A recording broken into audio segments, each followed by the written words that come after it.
Il a gâché 3 ans de campagne en une seule action. 3 ans de développement, de roleplay, de tension, d'intrigue, tout ça anéanti en un seul tour de jeu.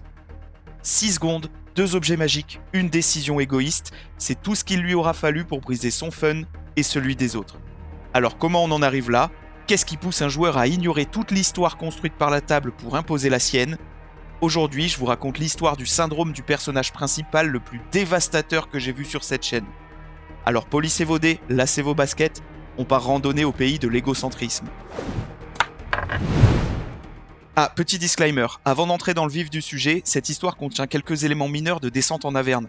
Si vous avez prévu de la jouer, je vous conseille de revenir plus tard. Pour les autres, bon visionnage. Ça s'est passé il y a quelques jours dans notre campagne de descente en Averne. C'est un peu notre campagne principale, celle qui sert de canon à notre table, et elle dure depuis environ 3 ans. C'est une campagne assez populaire, donc je pense que beaucoup voient de quoi il s'agit, mais je vais quand même poser les bases nécessaires. Cette session, qui devait être à peu près la 82e, on a intégré beaucoup de modules et de contenus additionnels, était celle où on affrontait le boss final de la campagne, la grande duchesse Zariel, souveraine du premier cercle des enfers, Averne. Elle retient en otage une ville entière d'innocents pour la transformer en armée de diables dans la guerre éternelle contre les démons. Voici les personnages en jeu. Le barbare, le joueur concerné, le chasseur de sang, l'autre joueur, et le MJ.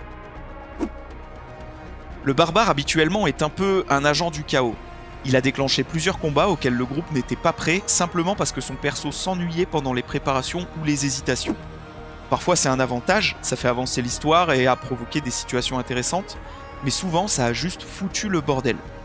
Il a un mal fou à laisser une scène respirer, il doit être au centre de l'attention en permanence, et si ce n'est pas le cas, il lâchera sa petite remarque pleine d'ironie pendant que les autres essaient de vivre un moment un peu dramatique.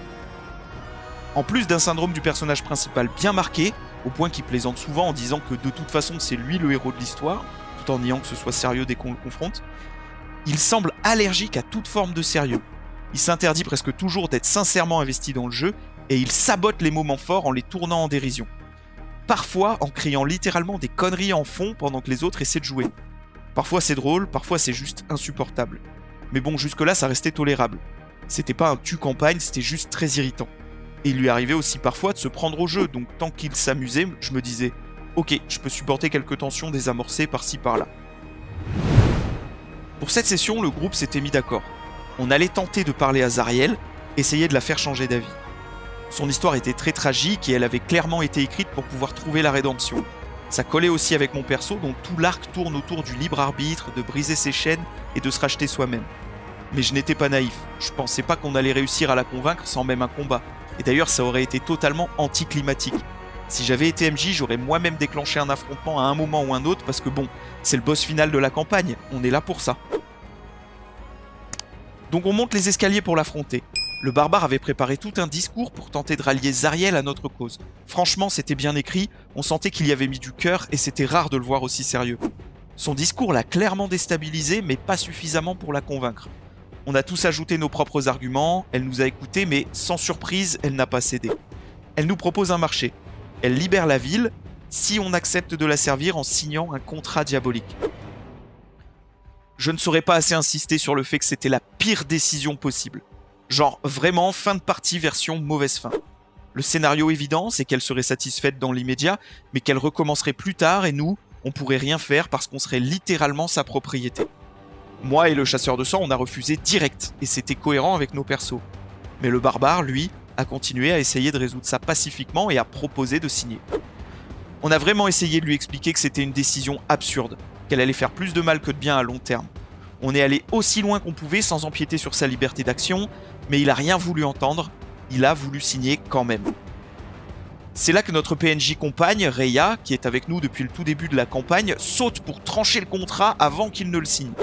Là, c'est littéralement du langage non verbal du MJ pour dire « C'est bon, t'as fini tes conneries, c'est l'heure du combat ». Reya dit quasiment texto que si ce contrat avait été signé, la première chose que Zariel aurait faite, c'est lui ordonner de nous attaquer. À ce moment-là, c'est clair, plus de retour possible, on lance les dés d'initiative, c'est censé être le signal que la phase de discussion est terminée. Le chasseur de sang et moi avons précisé qu'on ferait uniquement des dégâts non létaux, on avait besoin de la vaincre, pas de la tuer.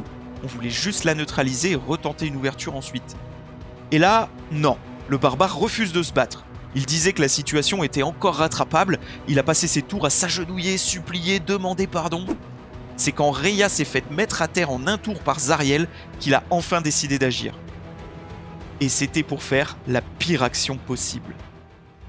À son tour, il court vers elle et fout un sac sans fond dans un autre sac sans fond. Résultat, boum! Ils sont tous les deux projetés dans le plan astral. Inutile de dire qu'il n'y a aucun moyen simple de revenir et que les règles sont un cauchemar à consulter à l'improviste. Son idée, c'était de s'isoler avec Zariel pour discuter tranquillement. Mais encore une fois, ce n'était pas le moment. Moi, je voulais me battre. Le chasseur de sang aussi, Rhea pareil, Zariel n'attendait que ça, et le MJ, il avait clairement préparé un combat. Bref, c'était le moment d'accepter la scène collective et d'aller au bout. Mais le pire, c'est qu'ils n'avaient même pas bien lu la description. Au lieu de les envoyer ensemble dans un coin du plan astral, les fées dispersent leur contenu au hasard. Donc voilà, ils sont juste perdus quelque part. Le MJ a galéré pendant 1 heure pour improviser la suite parce qu'on venait littéralement de perdre le boss final et un PJ dans ce bug de gameplay. Finalement, il a bricolé un truc et on a dû écourter la session. Je respecte l'effort du MJ pour rester fidèle à la décision du barbare et essayer d'en faire quelque chose d'intéressant, mais chaque fibre de mon être aurait préféré qu'on soit gentiment railroadé pour remettre la campagne sur les rails. Ce qui devait être le combat final épique est devenu une pause molle, sans tension, et maintenant la campagne va traîner en longueur pendant encore plusieurs sessions. Et aussi incroyable qu'ait été cette campagne, j'aimerais qu'elle se termine. J'étais prêt pour le grand final, et maintenant il va falloir rattraper tout ce bordel avant de pouvoir espérer conclure. Le barbare s'est visiblement senti un peu coupable parce qu'il a demandé « Est-ce que j'ai foutu la merde ?» pendant qu'on attendait et on a tous rigolé nerveusement. Parce que bon, oui tu l'as foutu, complètement, c'est 100% ta faute. Mais je pouvais pas lui balancer ça à la figure. On dit quoi dans ces cas-là, sérieusement ?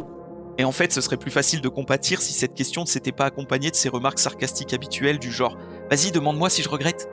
ou s'il avait pas fanfaronné en mode « J'ai sauvé le reste du groupe. » Je ne voulais pas être sauvé, je voulais me battre. Quand je lui ai à moitié fait une remarque, juste pour lui expliquer pourquoi je pensais que c'était une erreur, il s'est braqué et m'a balancé un « pardon de ne pas adhérer au délire du murder robot ». Particulièrement agaçant, sachant que son perso est un murder robot et qu'on avait clairement dit qu'on ne voulait pas tuer Zariel. C'est sincèrement la session la plus démoralisante que j'ai jamais vécue.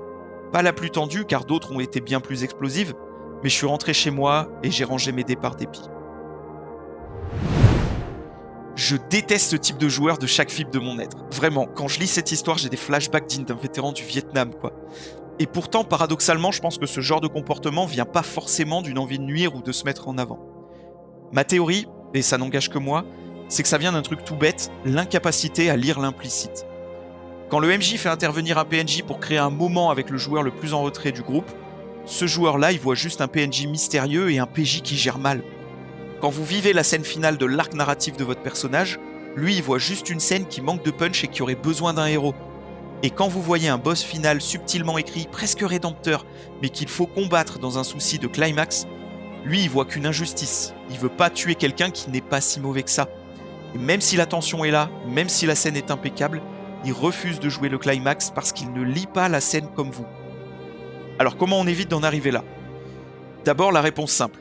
Si vous vous dites « je crois que je peux tolérer ce joueur », c'est que vous êtes déjà allé trop loin. Dans 9 cas sur 10, il faut que l'un des deux quitte la table. Mais bon, si c'était si simple, j'en serais pas à ma 12e vidéo sur cette chaîne. Et d'ailleurs, si vous êtes encore là à cette 12e vidéo, c'est qu'elle vous plaît. Donc pourquoi pas poser un petit like, ça booste la vidéo, ça l'aide à toucher d'autres rôlistes. Et d'ailleurs, j'en profite pour dire un énorme merci à tous ceux qui commentent, s'abonnent et partagent la vidéo. Vous imaginez pas à quel point moi, ça me motive à continuer. Vraiment. Bref, revenons à nos moutons, ou plutôt à nos barbares égocentriques. Comment leur faire comprendre qu'il faut laisser de la place aux autres, ou quitter la table, mais sans leur faire mal au cœur. La clé, c'est un cadre clair avec des règles simples. Première règle, on coupe pas la parole entre joueurs. Deuxième règle, quand un PNJ s'adresse à un PJ, c'est ce PJ-là qui répond. Et quand la règle elle est enfreinte, on rappelle le cadre. Ah, stop, t'as coupé la parole, tu te souviens, on avait dit qu'on faisait pas ça. Et attention, c'est important, c'est pas des règles contre lui, c'est les mêmes règles pour tout le monde. Et si malgré tout ça, il n'arrive pas à s'y plier, bon bah écoute, aujourd'hui on a dû te rappeler les règles 5 fois, je te trouve très cool, mais je pense qu'on n'est pas fait pour jouer ensemble. J'espère vraiment que tu trouveras une table plus en phase avec ton style. Et franchement, je pense qu'on peut pas faire mieux.